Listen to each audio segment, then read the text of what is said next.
레위기 22장은 성물에 관한 규정과 제물에 대한 말씀입니다. 단락을 나누어 보면 22장 1절에서 9절은 성물을 먹을 수 없는 제사장의 부정, 10절과 16절은 성물을 먹을 수 있는 제사장 가문의 사람들, 17절과 33절은 기쁘게 받으실 만한 희생제물로 나눌 수 있습니다. 1절에서 9절 말씀은 제사장이라 할지라도 부정한 상태라면 성물을 먹지 말라고 말씀하십니다. 성물을 잘못 먹으면 하나님의 이름을 욕되게 하니 아론과 그 자손 대대로 전달하라고 하십니다.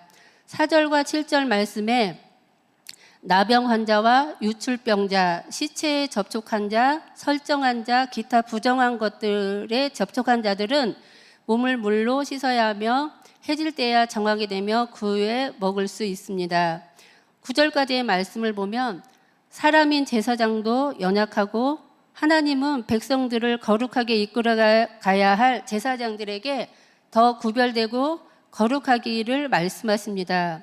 10절에서 16절 말씀은 제사장의 성물을 먹을 수 있는 사람과 먹을 수 없는 자들로 나뉩니다. 제사장이 아닌 일반인은 성물을 먹지 못합니다. 출가하지 않은 직계 가족은 먹을 수 있으나 제사장의 손님이나 품꾼이라 할지라도 성물을 먹지 못합니다. 그러나 제사장이 돈으로 어떤 사람을 사서 대가를 지불하였다면 그 사람은 제사장의 소유이고 성물을 먹을 수 있습니다. 제사장의 집에서 출생한 자도 성물을 먹을 수 있습니다. 결혼하지 않은 딸도 성물을 먹을 수 있으나 일반인과 결혼한 딸은 성물을 먹을 수 없으며 다만 그 딸이 과부가 되거나 이혼을 당하든지 자식이 없이 친정으로 돌아왔다면 성물을 먹을 수 있습니다. 10절에서 16절 말씀을 보면서 우리의 대제사장이신 예수 그리스도께서 핏값을 치루어 구속함을 받은 우리는 제사장이 돈을 주고 산 종이며 제사장의 집에서 출생한 자는 그리스도 안에서 거듭난 자들이라고 저는 해석을 하였습니다.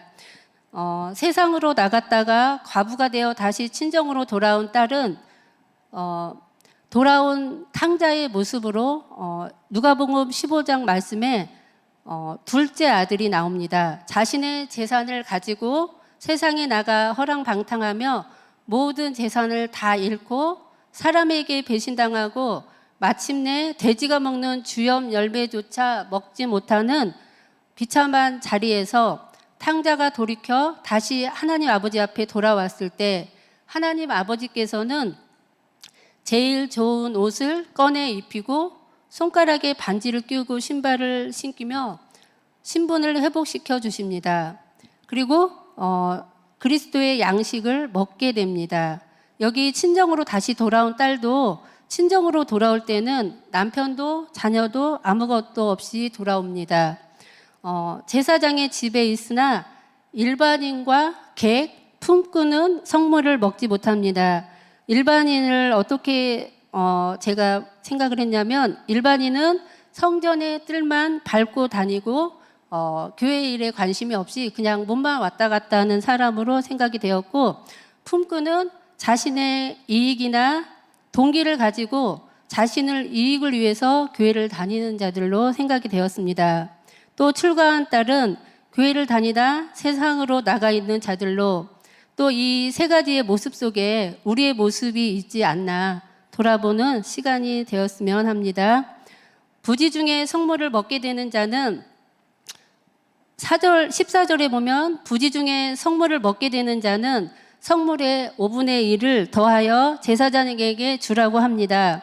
성물은 하나님께 드려진 성전의 기구, 제물, 또 사람들을 가리키기도 합니다. 하나님 앞에 하나님을 섬기는데 사용되어져야 될 성물이 거룩한 것이기에 함부로 다루어서 안 된다고 생각합니다. 간혹 초신자들이나 또 어린 자녀들이 교회 안에 있는 성물들을 함부로 하는 것을 가끔 보게 됩니다. 또 이런 모습들을 봤을 때 우리 부모님들은 교회에 있는 모든 성물들을 소중히 여길 수 있도록 가르쳐 주시고 또 망가뜨린 성물이 있다면 여기 성경에 나와 있는 대로 5분의 1을 더하여 하나님 앞에 드리는 것이 마땅하다고 생각합니다. 17절과 25절에는 서원 제물과 자원 제물이 나옵니다. 서원 제물은 하나님께 서원한 것을 지키기 위해 드리는 제사이며, 자원 제물은 하나님께 감사하며 기쁨으로 자원해서 드리는 제사를 얘기합니다. 이 두 가지의 공통점은 제물을 드리는 목적이 어떠하든지 마음에 작정한 후 드리는 예물이라는 것입니다. 성경에 서원 제물을 드린 기록 중에 한나의 말씀이 있습니다. 한나에는 처음에 동기가 자녀가 없어서 자기의 동기를 가지고 하나님 앞에 기도합니다. 그렇게 기도했을 때는 하나님이 응답해 주시지 않으셨지만 하나님의 소원, 하나님의 필요한 것을 깨닫고 하나님 앞에 서원했을 때 이스라엘에 하나님을 기쁘시게 하는 주의 종이 없음을 깨닫고 하나님이 아들을 주시면 주의 종으로 드리겠다고 서원을 합니다. 하나님께서는 마침내 하나님을 기쁘시게 하는 기도 제목을 잡은 한나에게 자녀를 주셨고, 또 그 자녀가 이스라엘을 살리는 사무엘 선지자입니다. 사무엘 선지자는 젖을 떼자마자 한나가 믿음으로 에봇을 입히고 성전에 맡겨 성전에서 자라나게 됩니다. 그리고 또 자원 제물의 잘못된 예가 성경에 나옵니다. 사도행전 5장 1절에 아나니아와 삽비라의 사건입니다. 사도 바나바가 자신의 모든 재산을 팔아 공동체에 헌신하자 아나니아와 삽비라가 역시 밭을 팔아서 온전히 드리지 못하고 밭의 얼마를 숨겼습니다. 결국 두 부부가 성령을 속인 죄로 죽임을 맞이하게 됩니다. 아나니아와 삽비라는 자원하여 헌금할 의무는 없었지만 남들 앞에서 자신을 드러내기 위해서 자원에 막상 이렇게 헌신을 하겠다고 하나님 앞에 자원을 합니다. 막상 헌금을 드리려 하자 자신의 또 동기와 계산이 들어가 온전히 드리지를 못하게 됩니다. 우리는 두 가지 서원제물과 예물제물을 보면서 하나님 앞에 기쁨으로 드리는 시간이 되시기를 바랍니다. 또 하나님 앞에 기쁘게 받으시는 제물은 아무 흠이 없이 또 온전한 것을 드리기를 원합니다. 22절 말씀에 보면 눈먼 것, 상한 것, 종기 있는 것이나 습진 있는 것, 비루 먹은 것은 피부병으로 털이 빠지는 것을 말합니다. 이런 흠이 있는 것들은 제물로 드리지 말라고 하십니다. 이스라엘 당시에 그 상황은 척박한 상황에서 온전한 제물을 드린다는 것이 결코 쉽지 않았을 겁니다. 덥고 물도 흔하지 않은 환경에서 동물을 깨끗하게 하나님 앞에 제물로 드리려면 제물이 상하지 않도록 온 마음을 다하여 보살펴야 했을 것입니다. 제가 이 이스라엘 하나님께서 흠없는 것을 드리라고 하는 이 말씀을 보면서 우리가 일상생활에서 살아가면서 오직 하나님으로 무장하지 않으면 우리는 너무 많은 공격과 또 흠이 또 이렇게 생길 수밖에 없는 것 같습니다. 제가 한 주간 동안에 영적 싸움에 이긴 것과 또 이제 증거에 대해서 말씀드려보고 싶습니다. 저희 가정이 한 달 전쯤에 이제 여름 휴가를 하루 계획을 했어요. 그래서 그때 이제 마침 저희 정재만 목사님 아들이 저희 집에 와 있고 또 이제 저희 아들이 이제 말년 휴가를 나오는 기간이라 마침 날짜가 맞아서 아이들과 이제 아이들이 크면 같이 할 수 있는 시간이 많이 없으니까 이번 기회에 짧게나마 이제 휴가를 다녀오자. 그래서 이제 날짜를 잡고 기다리고 있었는데 갑자기 이제 현우가 휴가를 떠나기 전에 일정이 바뀌어서 이제 필리핀으로 돌아가고 또 저는 그 전에 이제 약간의 사고가 있어서 2주 정도 한방병원에 입원해서 이제 치료를 받고 이렇게 나오게 됐습니다. 이제 그러다 보니까 휴가 가는 게 마음에 너무 부담이 됐어요. 그래서 이제 저는 제 몸이 힘든 게 제 우상이라 가고 싶지 않아서 이 마음에서 계속 휴가가 가고 싶지 않은 거예요. 근데 이번에 이제 오랜만에 우리 이제 아이들이 군대 갔다 나왔고, 그래서 너무나 의미 있는 시간인데 제 마음에서는 이 몸이 너무 따라주지 않으니까 가고 싶지 않은 마음이 너무 많아서 제 마음속에서 계속 내 속에 있는 이 조금만 힘들면 움직이고 싶지 않고 또 돌아다니고 싶지 않는 제 속에 있는 이 흑암과 계속 제 마음속에서 싸웠습니다. 그래서 이제 제가 이제 너무 가고 싶지 않은 마음에 그 짐도 사실은 그 전날 밤에 이제 싸게 되었고, 어쨌든 기도하면서 계속 하나님 이 짧은 시간들이 가정이 회복되어지는 하나님이 동행하시는 시간이 되게 해달라고 기도하면서 가게 됐는데, 저희 아이들이 사춘기를 맞이하면서부터는 어디를 같이 가면 계속 핸드폰을 보고 있거나 이제 계속 이렇게 물과 기름처럼 이제 그런 시간들을 보냈었어요. 근데 이번에 이제 휴가를 가면서 저희 아이들이 이제 저희 아들이 군대에서 나오면서 이제 좀 컸더라고요. 그래서 이제 앞에 앉아서 이제 아빠랑 이렇게 대화를 하고 또 운전을 하면서 이제 너도 앞으로 이제 운전을 해야 될 거니까 운전을 어떻게 해야 되는지, 그리고 어떤 상황에서 조심해야 되는지 하나하나 이렇게 얘기를 해주는데 잘 귀담아 들으면서 이렇게 대화가 되는 시간이었습니다. 그래서 와, 군대가 사람을 변화시키는 게 맞구나.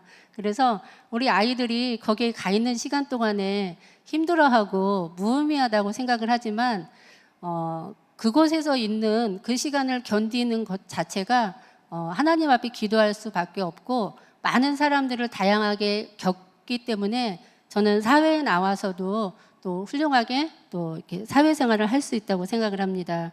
그래서 이제 저에게는 그 시간들이 가족이 함께 또 이렇게 즐겁게 또 하나님 앞에서 또 이렇게 변화되어지는 이제 것을 보는 시간이었고, 또 하나는 제가 이제 영적으로 좀 진 것 같아요. 그래서 저희가 이제 집에 TV가 없습니다. 그래서 이제 거의 가족들이 식사를 할 때 뭐 TV를 보거나 이럴 일이 없었는데, 이번에는 저희 아들이 휴가 나와 있다 보니까 식사를 하면서 그 노트북에 나오는 뭐 뉴스를 틀어놓고 그러면서 이제 이 나라가 이렇게 돌아가고 있구나 하면서 이렇게 서로 보면서 얘기를 하고 있는데, 갑자기 저희 아들이 요즘에 새로 시작되는 그 군인들이 나오는 드라마를 틀어줬어요.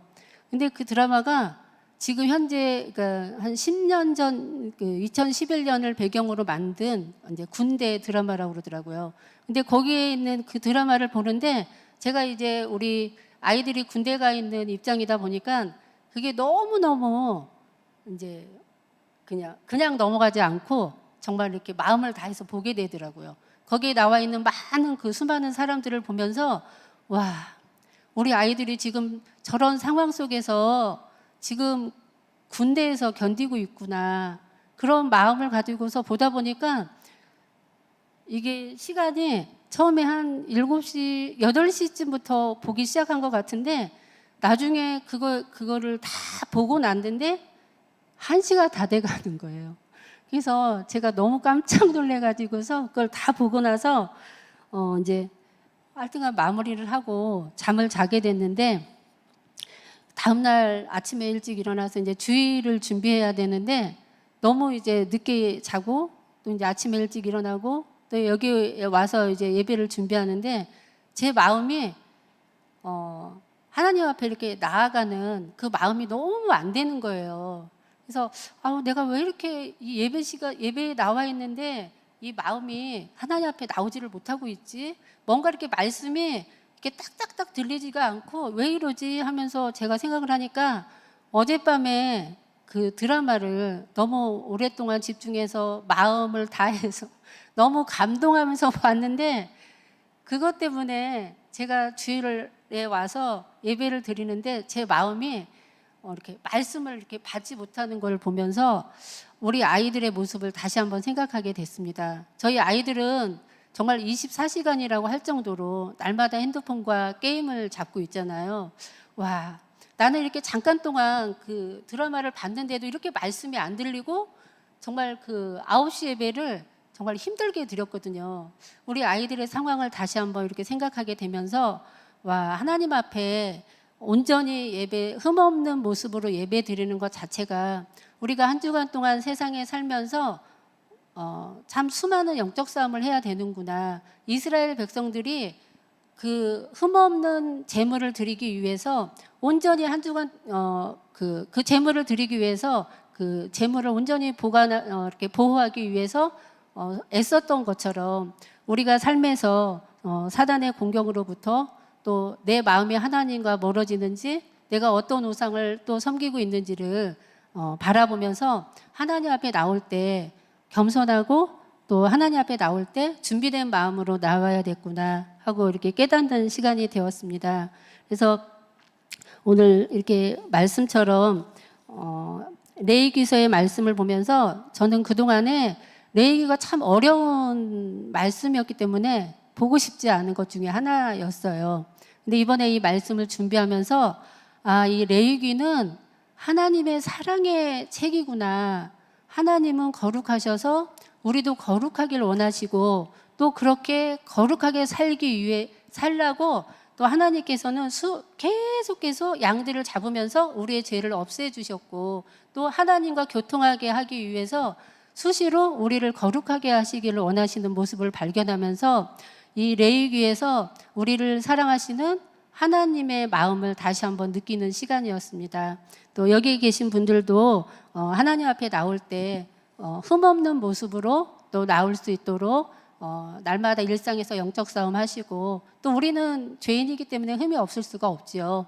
근데 또 이렇게 나왔을 때 대제사장이신 예수 그리스도께서 대가를 치르셔서 이미 피값으로 우리의 죄를 다 소멸하셨기 때문에 또 하나님 앞에 당당히 나와서 또 회개하시고 또 새로운 피조물이 되셔서 또 승리하시는 또 한 주간을 사시기를 축복합니다. 기도하겠습니다. 하나님 아버지 감사드립니다. 레위기를 통해 우리의 모습을 점검하는 시간이 되었습니다. 하나님 앞에 흠없는 제물이 되도록 날마다 일상에서 우리의 눈을 열어주셔서 하나님과 교통하게 하시고 하나님과 멀어지게 하는 우리의 모든 아버지 상처와 하나님 모든 아버지 허물을 이제 발견하고 날마다 싸워서 하나님이 기뻐하시는 이제 전도자들로 하나님 세워 주시옵소서. 사랑이 많으신 예수님의 이름으로 기도드립니다.